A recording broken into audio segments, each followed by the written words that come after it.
I've worked with high-risk patients before, but in 2016, before I became a licensed therapist, I took a short-term job that almost ended my career before it began. It was at a for-profit residential facility for boys with severe neurodevelopmental disabilities, autism, intellectual impairment, and significant behavioral problems. Almost every resident had a violent history. Many were in state custody. Staffing was thin. Safety protocols were worse. That night, I was on the older boys' wing, preparing my assigned group to transition to the next activity. One of my residents, we'll call him Jay, was high-functioning compared to most, but had profound attachment issues. You know I'm a psychologist, I just can't tell their names. Well, this Jay had a pattern. Whenever new staff arrived, he would quickly develop a favorite, insisting on being in their group, pushing boundaries, and testing reactions. I had been warned.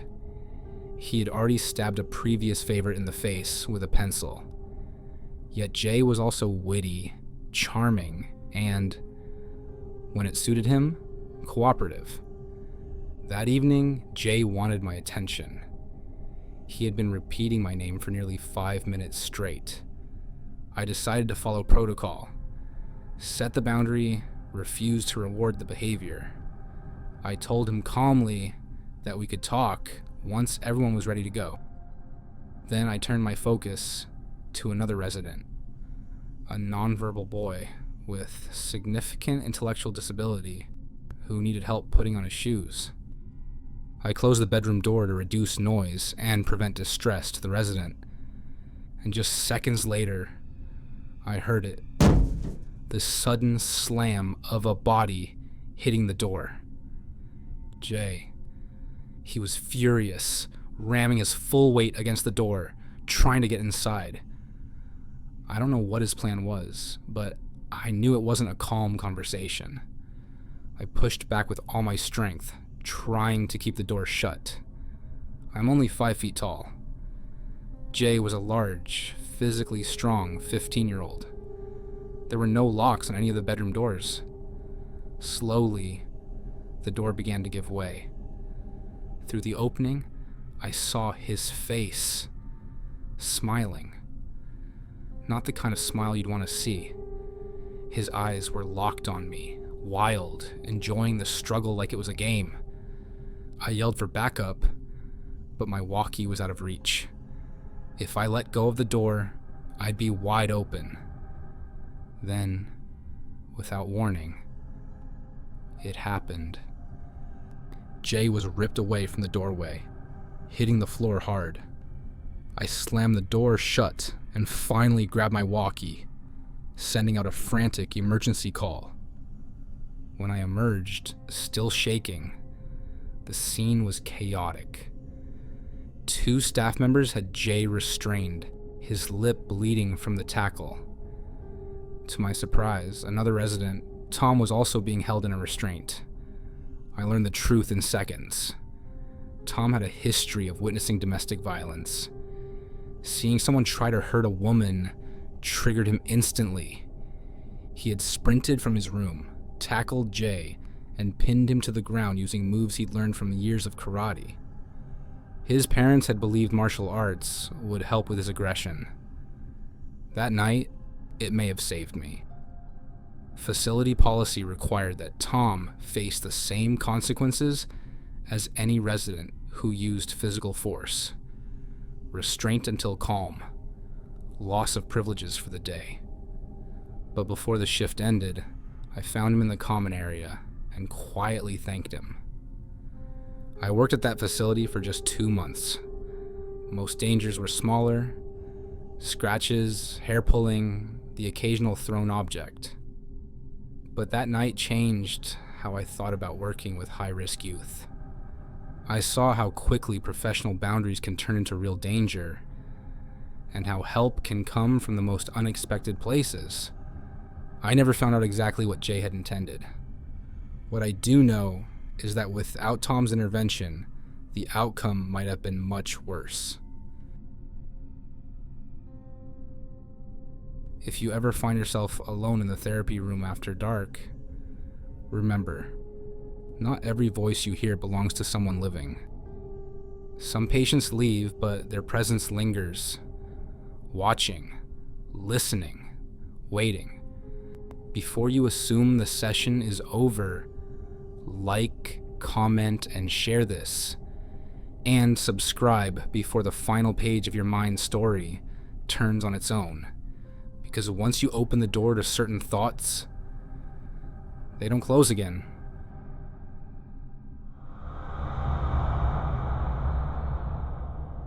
This one didn't happen to me directly. It happened to a close friend during her internship for social work.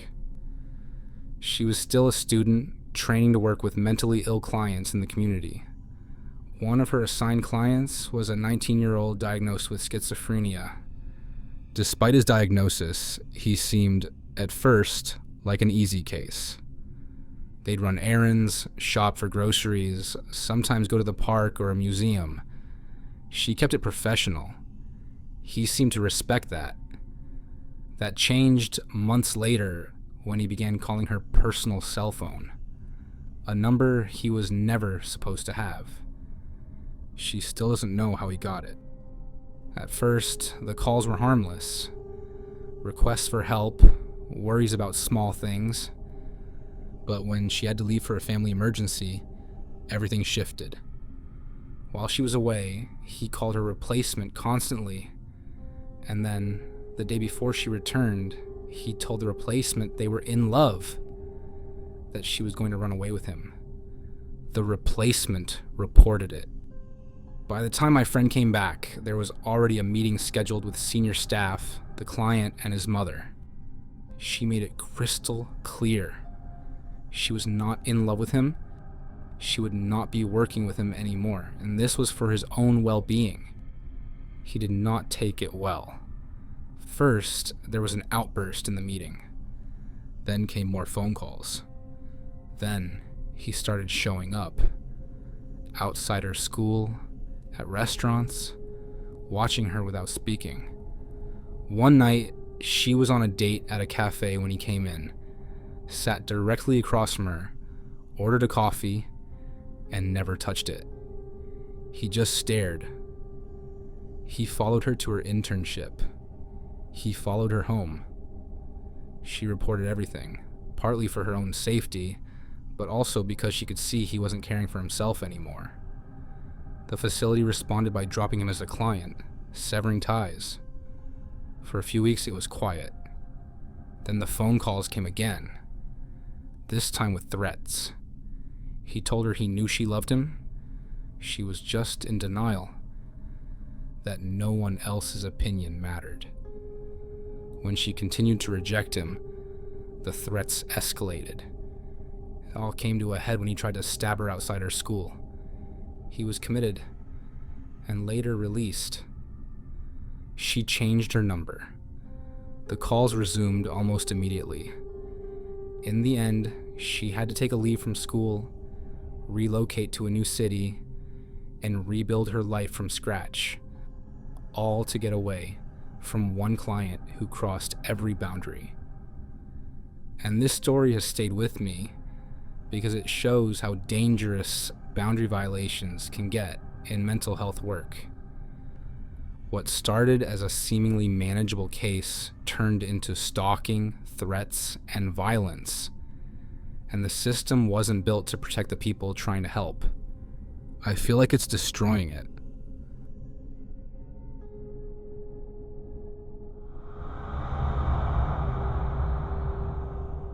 Before I worked in private practice, I spent several years as a clinical psychologist inside a state prison system. The work was intense but strangely routine: crisis evaluations, suicide risk assessments, long-term offender therapy. I learned early on that in prison, everyone has a story, and some of those stories can follow you home if you're not careful. This particular incident happened during my very first parole evaluation. The inmate was a high-ranking member of a national gang, and by his own account, the highest-ranking member in the entire state. Well, He wasn't bragging. In fact, he stated it in the same tone someone might use to tell you they were the manager of a small department store. He had been sent to this particular facility for a reason: to keep his people in line and maintain peace between rival factions. In the prison ecosystem, he was a power broker. Everyone knew it, and you could feel it in the way other inmates deferred to him, even from across the yard. His criminal record was long, violent, and, in my professional opinion, perfectly consistent with psychopathy, because he had the traits: superficial charm, calculated manipulation, complete emotional detachment from the harm he caused. A part of the parole evaluation involves discussing the inmate's crime, exploring any evidence of remorse, and assessing readiness for release. When I asked him about his most recent conviction, he didn't hesitate. It was over an unpaid debt. His exact words were, "Live by the sword, die by the sword." He said it the way you or I might shrug and say, "That's life." Then he described, clinically, almost academically, how he had tortured a man, left him to die, and walked away. No anger, no gloating, no flicker of regret. If anything, he seemed mildly irritated that I was making him explain the details. It wasn't just what he had done, it was the total absence of moral weight behind it. The way you could look directly into his eyes and see that, to him, human life was transactional. At one point, the conversation shifted to prison life. He was just as nonchalant about what he could accomplish from behind bars. He didn't need to say, "I could have someone hurt you." The implication was in the way he talked about taking care of business, the way his tone stayed flat, but his eyes locked onto mine. I believed him. This was a man who had spent only 18 months of his last 15 years outside prison. His network was on the inside and the outside. When I finished my assessment, I recommended against parole. I backed it with evidence: lack of remorse, continued high risk of violence, institutional influence. The parole board accepted my recommendation without hesitation. It should have ended there. Another inmate denied release, but for me, it didn't. Because this was my first parole evaluation, I hadn't yet built up the emotional calluses my more experienced colleagues had. They told me not to worry. He knows the score. He won't take it personally. I nodded, but inside, I didn't believe them. It wasn't that I thought he'd act out immediately. It was that I had no doubt he could send someone to my house if he decided to. That possibility sat in the back of my mind for months. Every time I walked to my car at night, I found myself glancing at the shadows a little too long. A few months later, I was assigned to run a long-term offender therapy group. And guess who was on the list? I won't lie. When I saw his name, my stomach tightened. He walked in with that same calm presence, commanding the room without saying a word. Other inmates shifted in their chairs when he sat down. We got through the first group session without incident. He participated, even cracked a joke that made a few others laugh, but I couldn't shake the thought, does he still remember what I wrote about him? When the group ended, I asked him to hang back. I didn't dance around it. I said, "I just want to make sure we're good." He looked at me for a long moment, then he smiled. "We're good. You did your job. I don't blame you for what you wrote. It was true." Just like that. No grudge, no edge in his voice. Then he turned and left. Over the following months, he became one of the most engaged members of the group. He gave honest feedback to other inmates, challenged their thinking, even shared insights about avoiding impulsive violence.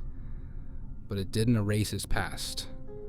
It didn't change the fact that he had done, and could still do, terrible things. But it did shift the way I saw him, Not as a friend, not as someone I could trust, but as a human being capable of complexity. Looking back, that case taught me two things. First, the real danger inside a prison isn't always in the outbursts or the obvious threats. Sometimes it's in the quiet, capable people who can affect the outside world without raising their voice. Second, respect even between a psychologist and a career criminal can go a long way toward keeping the peace. He didn't have to forgive me for blocking his parole, but he did. And in that strange, tense ecosystem, that counted for something.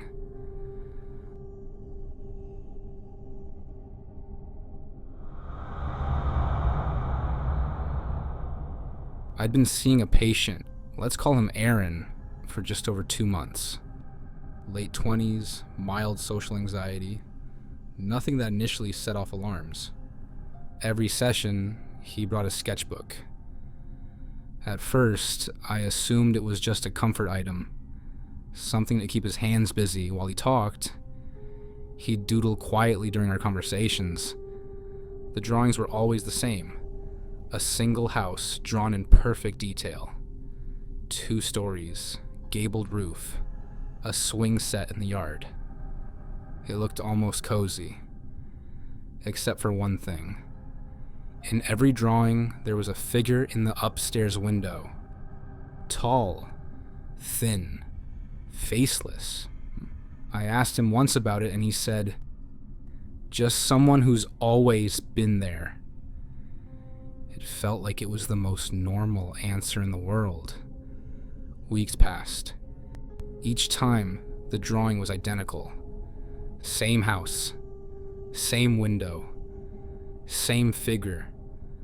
No changes, not even in the shading. It was uncanny, like he was tracing the same image over and over.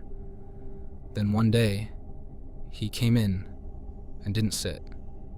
He just handed me the sketchbook. It was open to a fresh drawing. But this time, the figure wasn't in the window. It was standing in the yard. Closer. I felt a shiver. I asked, "Aaron, what's different about this one?" He smiled for the first time since I'd met him and said, "Because it's coming soon." And then he walked out of my office and never came back. I still have the sketchbook. The last page is blank. But sometimes when I glance at it, I swear there's a faint outline starting to appear.